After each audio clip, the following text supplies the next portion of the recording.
In 1835, a woman jumped from a rescue ship and swam back to a deserted island to find her child. She wasn't a sailor. She wasn't trained for survival. She was a Nicolino woman, one of the last of her people, left behind when a hasty evacuation went wrong. Her child was still on the island. The ship couldn't wait. She swam back through the cold Pacific surf. And for the next 18 years, she lived completely alone on a windswept rock 60 miles off the California coast. No other humans. No rescue attempts. No one even knew if she was still alive. When they finally found her in 1853, she was healthy. She was clothed in garments she had made from cormorant feathers. She was singing. 91 people had been removed from San Nicolas Island in 1835. She was the only one who remained. The rest had been scattered, died from disease, or vanished from history entirely. This is not a story about survival. This is a story about what we destroyed and what one woman refused to let die. The lone woman of San Nicolas Island. That's the name history gave her.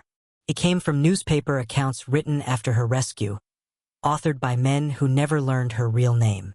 Her actual name, spoken in the Nicolino language, a dialect of the Gabrielino Tongva family, was never recorded.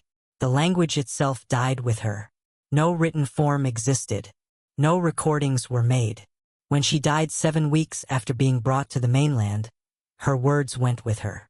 What we know: she was probably in her mid-20s when abandoned in 1835. She had at least one child, possibly more. She had lived her entire life on an island her people had called home for over 10,000 years. What she knew with devastating clarity on that day in 1835: the ship was leaving, her child was somewhere on the island, and she had seconds to choose. She jumped. To understand what she faced for the next 18 years, you have to understand where she was left. San Nicolas Island lies 61 miles off the coast of Southern California, the most remote of the Channel Islands chain. The island measures roughly 9 miles long and 3 miles wide. It sits exposed to the full force of the Pacific, with no natural harbor and only a few protected coves where boats can land without being smashed against the rocks. The terrain is mostly flat, covered in low scrub and grass, with steep cliffs dropping straight into the sea on the northern edge. Sand dunes cover portions of the western end, shifting with the constant wind. The climate is mild by survival standards.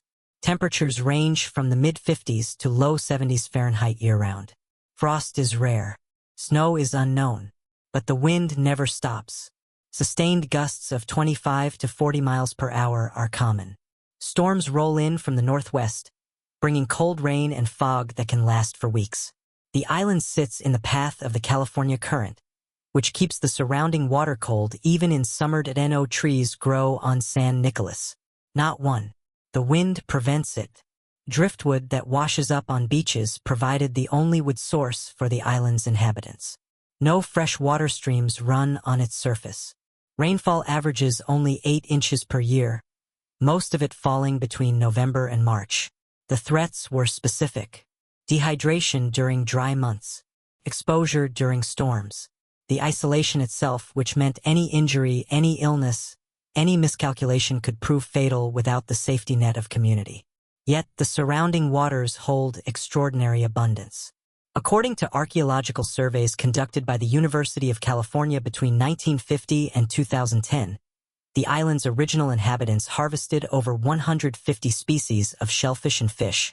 Abalone clung to every submerged rock. Mussels carpeted the tidal zones. Fish schools moved through the kelp forests that ringed the island, predictable as seasons. Sea lions and elephant seals hauled out on the beaches by the thousands during breeding season. Their bodies provided meat, fat for fuel and waterproofing, bones for tools, sinew for thread, and skins for warmth.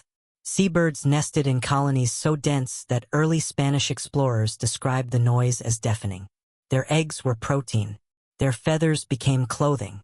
The Nicolino people had lived on San Nicolas for at least 10,000 years, based on radiocarbon dating of shell middens excavated in the 1960s.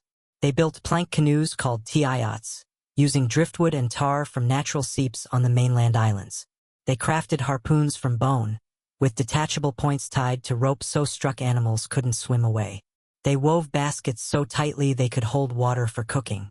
They were not merely surviving. They were thriving, with a culture adapted to this specific place over hundreds of generations. That changed in the early 1800s. Russian and Aleut hunters, working for the Russian-American Company, began raiding the Channel Islands for sea otter pelts. According to historian Stephen Schwartz's account in The Lone Woman of San Nicolas Island, a violent confrontation occurred on San Nicolas sometime around 1814. The exact details are uncertain, but most accounts agree that the island's male population was nearly wiped out. By the 1830s, fewer than 100 Nicolino remained. Disease, violence, and the collapse of their hunting economy had devastated a people who had endured for millennia. In 1835, the Mexican government authorized their removal. On a day in late 1835, sources conflict on the exact date. A schooner called the P.R.E.S. Nada arrived at San Nicolas Island. The ship's captain was Charles Hubbard. His mission was to evacuate the remaining Nicolino to the mainland, where they would be resettled at Mission Santa Barbara. The Padres there had requested the transfer, hoping to save souls and, perhaps, cheap labor. The evacuation was rushed. A storm was building. The anchorage was poor. According to accounts collected decades later by ethnographer John Peabody Harrington, the Nicolino were brought aboard quickly, with little time to gather possessions. Some refused to leave. Some were too old or sick to move easily. The process was chaotic. At some point, a woman realized her child was not on the ship. Depending on which account you trust, the child had been left behind in the confusion, or had wandered off while the mother was being loaded aboard, or was being cared for by someone who had already died. The details vary. The outcome does not. She jumped overboard. The captain reportedly made some effort to retrieve her, but the weather was deteriorating. The ship was not built for waiting. He sailed for the mainland, intending to return. He never did. The P.R.E.S. Nada sank in a storm several months later. Captain Hubbard died. The rescue mission that had been promised was forgotten. For 18 years, no ship came. The first challenge was water. San Nicolas has no streams. Rainfall is sparse and unpredictable. The Nicolino had survived by collecting water in baskets during rain, by locating natural seeps in the island's rock formations, and by extracting moisture from the plants and animals they consumed. She knew these techniques. She had learned them as a child. According to archaeologist Gene Arnold's analysis of Nicolino material culture, the islanders had developed sophisticated water storage systems using woven baskets lined with tar. The woman would have needed to recreate these tools or find existing caches left by her people. Evidence suggests she did both. When rescuers found her camp in 1853, they discovered woven containers, bone tools, and a shelter built from whale ribs. Food was less of a problem, at least initially. The island's waters still held fish. Shellfish clung to the rocks in every cove. Sea lions, while no longer as plentiful as before the Russian raids, still hauled out on certain beaches. She could hunt, fish, and gather enough to sustain herself. Let me walk you through how she likely made the tools she needed. Bone was her primary material. Sea lion bones, whale bones, and the bones of smaller animals provided raw material for everything from awls to harpoon points. Shaping bone required grinding it against stone, a process that could take hours for a single tool. The friction generated heat. The bone dust collected. Progress was measured in millimeters. First, she would select a bone of appropriate size and density. Long bones from sea lion flippers made good all blanks. Whale ribs provided material for larger implements. Then came the shaping, hours of grinding against sandstone until the point emerged. Sinew from sea lion tendons became her thread. Extracting sinew requires stripping the tendon from the leg, then pounding it with rocks to separate the fibers, then drying those fibers in the sun. The resulting thread is stronger than plant fiber and more water-resistant. It was essential for any tool that needed to survive repeated use in wet conditions. Plant fibers became rope. The island's scrub vegetation included species with fibrous stalks that could be stripped, twisted, and braided. A single length of usable rope might require dozens of individual strands, each harvested and processed by hand. Shells with sharp edges became cutting implements when stone was unavailable. Abalone shells, in particular, have edges that can be chipped to surprising sharpness. They don't hold an edge like obsidian, but on an island with no volcanic glass, they sufficed. The cormorant feather cape she was wearing when found took particular skill. Each feather had to be selected for size and condition, then cleaned of oil and debris, then attached to a woven fiber backing using sinew thread. The attachment pattern mattered. Feathers needed to overlap like shingles on a roof, allowing water to run off rather than soak through. The resulting garment was waterproof, windproof, and surprisingly warm.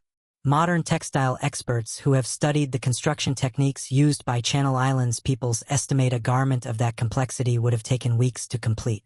She made it alone, without a community to share the labor or verify the technique. This wasn't desperation. This was expertise, passed down through generations and applied in isolation. The body can survive what the mind cannot. 18 years of solitude does specific things to human cognition. According to research compiled by psychologist Stuart Gracian, prolonged isolation typically produces anxiety, depression, hallucinations, and cognitive decline. The brain, deprived of social input, begins to malfunction. Time perception warps. Memory becomes unreliable. Some isolated individuals report conversations with people who aren't there. Others stop speaking entirely, their language capacity atrophying from disuse. Most documented cases of solitary survival longer than a few months show significant psychological deterioration. The lone woman showed none of these signs when found. Her behavior when rescued was notably calm. She smiled at strangers. She offered food. She attempted communication. She showed no fear, no paranoia, no signs of the cognitive damage that isolation typically inflicts. We can't know for sure what strategies she used, but evidence suggests several possibilities. She kept routines. The seasonal rhythms of the island, the arrival and departure of seal colonies, the migration of fish, the nesting of birds, would have structured her year into predictable patterns. January meant storms. March meant seal pups. Summer meant the driest months when water was precious. Fall meant preparation for winter. Routine is the most effective defense against the formlessness that drives isolated minds toward breakdown. When external structure disappears, internal structure must replace it.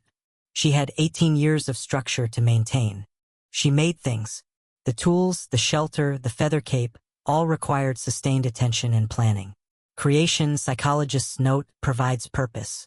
A person working toward a goal, even a small one, is a person with a reason to continue. Purpose prevents despair. She probably talked. Survivors of long isolation almost universally report speaking aloud, to themselves, to imaginary companions, to the dead. This isn't madness. It's a coping mechanism. The voice becomes proof of existence. I am here. I am real. I am still speaking. Did she talk to her child?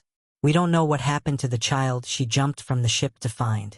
No evidence of another person was found on the island when she was rescued. Historians assume the child died, probably soon after the abandonment, but no one recorded when or how. She may have spent 18 years speaking to a ghost, and she may have sung. When rescuers approached her camp in 1853, they reported hearing singing before they saw her.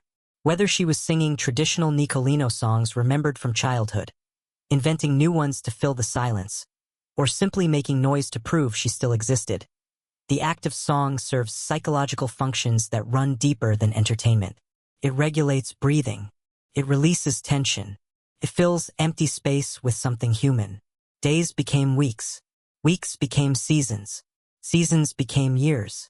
She marked time, though we don't know how. Perhaps by the moon, counting cycles the way her people always had. Perhaps by the seal migrations, each return marking another year survived.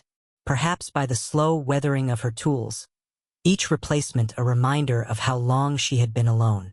18 years. 6,500 days. Each one a choice to continue. No rescue came because no one tried. The Padres at Mission Santa Barbara had other concerns. The other Nicolino, those who had made it to the mainland, were dying. Smallpox, measles, and other European diseases swept through the indigenous populations of California with devastating efficiency. Their immune systems had no preparation for pathogens that had evolved on another continent. Within a few years of the 1835 evacuation, most of the transplanted Nicolino were dead. By 1840, according to mission records examined by historian Maynard Geiger, no Nicolino remained at Santa Barbara. A people who had survived for 10,000 years had been erased in less than a decade. The woman on San Nicolas had no way of knowing this. She only knew that no ships appeared on the horizon. Several expeditions were proposed over the years. Historians still debate why none succeeded. Funding was scarce. California in the 1840s was a territory in chaos, passing from Spanish to Mexican control, then convulsing through the Bear Flag Revolt. The island was remote, requiring a dedicated ship and crew, and no one was quite sure the woman was still alive. California changed hands from Mexico to the United States in 1848. The gold rush brought floods of new settlers, but their interests lay inland, not on a windswept rock 60 miles out to sea. New governments had new priorities. An indigenous woman on a distant island was no one's concern. Meanwhile, she waited. The exact crises she faced during those 18 years are unknown, but we can infer some from the environment. Storms would have destroyed shelters, forcing reconstruction. The whalebone frame of her dwelling was sturdy, but the brush covering would have shredded in sustained winds, leaving her exposed until she could rebuild. Tools would have broken, requiring replacement. Every awl, every scraper, every fishing implement had a limited lifespan. A broken harpoon point meant no seal hunting until she could make another. Illness would have come without medicine or care. A fever that would be trivial with help becomes life-threatening alone. There was no one to bring water if she was too weak to fetch it. No one to watch over her sleep. Injuries, even minor ones, could have turned fatal. A deep cut while processing seal blubber could lead to infection. A fall on the cliffs could result in broken bones that wouldn't heal properly. She had no antibiotics, no splints, no painkillers beyond what the island's plants might provide. She survived them all. 18 winters, 18 dry seasons, 18 years of managing every risk alone. Around 1850, a seal hunter named George Nidever heard rumors about a wild woman living on San Nicolas. He made several attempts to find her, motivated partly by curiosity, partly by the possibility of reward. The first attempts failed. The island's terrain made thorough searching difficult, and the woman, if she saw the searchers, did not reveal herself. No one recorded why she hid. The likely reason was fear. The last time outsiders had come to San Nicolas, they had killed her people. Why would she trust them now? In 1853, George Nidever's crew finally found her. They had been hunting sea otters when they spotted footprints near a cove. Following the tracks, they came to a shelter made from whale bones and brush. Outside, they found a woman in a feathered cape, processing seal blubber. According to Nidever's account, documented in an 1880 interview, she did not flee. She smiled. She gestured for them to sit. She offered them food. Her appearance startled them. She was healthy. Her teeth were good. Her hair was thick and dark. She looked, Nidever recalled, like someone who had been living well, not barely surviving. She tried to speak to them. They understood nothing. She tried gestures, pointing to the island, to the sky, to herself. They understood only the broadest meanings. They brought her aboard their ship and sailed for Santa Barbara. The reaction on the mainland was intense. Newspapers covered the story. Crowds came to see her. Priests attempted to convert her. Linguists tried to communicate, bringing in speakers of other native California languages. None of them understood her. The Nicolino language had no close relatives. She was linguistically, culturally, and personally alone, even surrounded by people. Father Gonzalez at Mission Santa Barbara baptized her and gave her the name Juana Maria. It was not her name, but it is the name history remembers. 7 weeks after her rescue, she died. The cause was dysentery, likely triggered by a sudden change in diet. Her body, adapted to 18 years of island foods, could not process the rich foods offered by well-meaning hosts. The very hospitality meant to help her killed her. She was buried in the Mission Cemetery. The exact location of her grave was lost, then rediscovered in the 1920s, then lost again during construction. This story endures because it refuses easy interpretation. The lone woman was not rescued. She was removed. The distinction matters. For 18 years, San Nicolas was her home. She had built a life there, shaped by loss but sustained by skill. Then strangers arrived and took her to a place where she couldn't speak, couldn't eat the food, and couldn't survive. What was lost is staggering. The Nicolino language, with its 10,000 years of accumulated knowledge about that island and its waters, died with her. The specific techniques she had mastered, the songs she sang, the stories she carried, vanished. Ethnographers arrived too late. Linguists arrived too late. She was dead before anyone thought to ask what she knew. What remains is fragmentary. Her feather cape was displayed for years at the California Academy of Sciences. It was destroyed in the 1906 San Francisco earthquake and fire. A bone comb, thought to be hers, survives in a private collection. The whale bone shelter was documented but not preserved. Her name, her real name, remains unknown. The story asks uncomfortable questions. Should the rescue missions have tried harder? Should the original evacuation have been managed differently? Should she have been left alone once found? Of the roughly 200 documented cases of isolation survival exceeding 1 year, very few ended with the survivor dying within weeks of rescue. The transition itself, the return to society, is often more dangerous than the isolation. Juana Maria's death fits a pattern that survival researchers find deeply troubling. She did not seek solitude. It was forced upon her by colonizers, by disease, by accident, and by indifference. That she lived says less about human heroism than about human competence, the accumulated knowledge of a culture that had adapted to that specific island over 10 millennia. And then it was gone. One woman, singing alone on a rock in the Pacific, holding the last threads of a world no one else would ever see. If stories like this change how you see survival and loss, consider supporting the channel. Like the video, subscribe, and join us for more true accounts of lives lived at the edge of what humans can endure.